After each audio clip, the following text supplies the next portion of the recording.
जैसे सुहागी नाते शोभेला चूड़ी, वैसे ही हिंदी के सिंगार और भोजपुरी असली भाषा है यूपी बिहार की, जे आज हिलौले बा पूरा संसार की। नमस्कार, हम बानी आप सबके अनूप जड्डी और हमनी के देख रहल बानी जा कि बिहार में चुनाव के डेट नजदीक बा।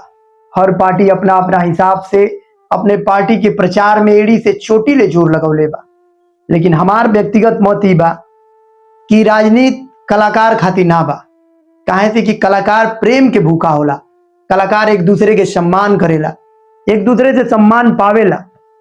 काल जवन कलाकार बड़ छोट के मर्यादा रखत रहल, जवन कलाकार बड़ भाई के सम्मान करत रहल, जवन बड़ भाई छोट भाई के आदर करत रहल, आज उ लोग राजनीतिक अखाड़ा में उतर के सब खत्म कर देले बा।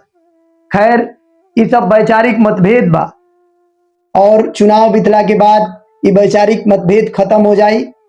लेकिन हमनी के आम जनता के बात के याद रखे के बा कि गांव में कौनो राजनीतिक पार्टी आवे, कौनो बड़ से बड़ नेता आवे, बड़ से बड़ चुनावी वादा करे, हो सके तो वादा पूरा भी हो जा, ना भी होके, लेकिन हमनी के गांव में आपसी संबंध बना के रखे के बा।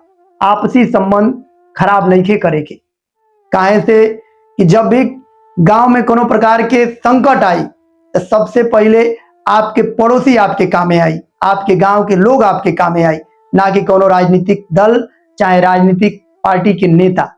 ऐसे चूंकि बिहार के जनता खुद समझदार बा, जे भी अच्छा उम्मीदवार लागे, जे भी आपके लड़का के भविष्य बना सके, आपके भविष्य बना सके, ओकरा के जाति धर्म से ऊपर उठ के अपन वोट करी और ओके जिताई। लेकिन एगो बात याद रखी, वोटिंग जरूर करी। जय हिंद, जय भारत, जय भोजपुरी।